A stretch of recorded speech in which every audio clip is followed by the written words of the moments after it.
நான் வீண் செலவு வேண்டான்னு சொல்றேன். இதுல என்ன தப்பு இருக்கு சொல்லுங்க? ஏய், அத சொல்றதுக்கு முதல்ல நீ யாரு? இதுக்கு தான் அண்ணி நான் அன்னைக்கே சொன்னேன், இவகிட்ட எல்லாம் சாவி எல்லாம் கொடுக்க கூடாதுன்னு. என்ன அதிகாரம் பண்ணி பாக்குறியா நீ? உன்ன அப்படியே மாமா விட்டா பேசிக்கிட்டே போறாவ.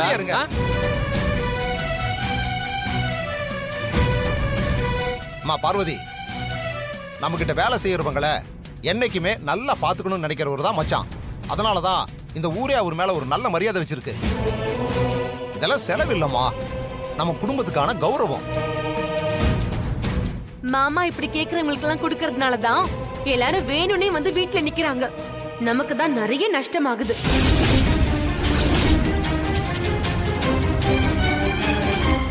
பாத்தீங்களா பெரியம்மா எப்படி பேசுறாங்கன்னு? இதுக்குதான் எம்டி கிட்ட சாவி கொடுத்துட வேண்டாம்னு சொன்னேன். சித்தி என்னமா இப்படி பேசுறாங்க?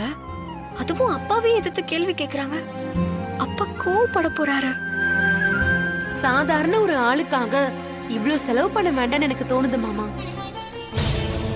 பார்வதி, நீ எல்லாம் மீறி போய்கிட்டு இருக்க. இங்க பாருங்க, நமக்குன்னு ஒரு பையன் இருக்கான். அவனுக்கு ஏதாவது செஞ்சு நாம அவனை கரசிக்க வேண்டாமா சொல்லுங்க?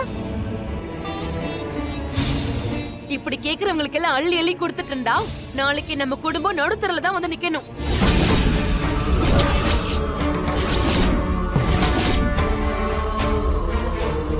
மா, சித்தி இப்படி எல்லாம் பேசுறாங்களே, நீங்க ஏதாவது சொல்லுங்க. வீட்டு நிர்வாகத்தை அவகிட்ட கொடுத்துட்டோம். நாம எதுவும் கேட்க கூடாது. அதெல்லாம் தப்பு. ஏய், நீ சொல்றதெல்லாம் கேட்டுக்கிட்டு இருக்க முடியாது. ஒழுங்கா அந்த பணத்தை அண்ணன் கிட்ட கொடு. நான் இந்த குடும்பத்தோட நலத்துக்காக தான் சொல்லிட்டு இருக்கேன். அது உங்க யாருக்கும் புரியலனா நான் என்ன செய்ய முடியும்? அதுக்கு மேல உங்க இஷ்டம்.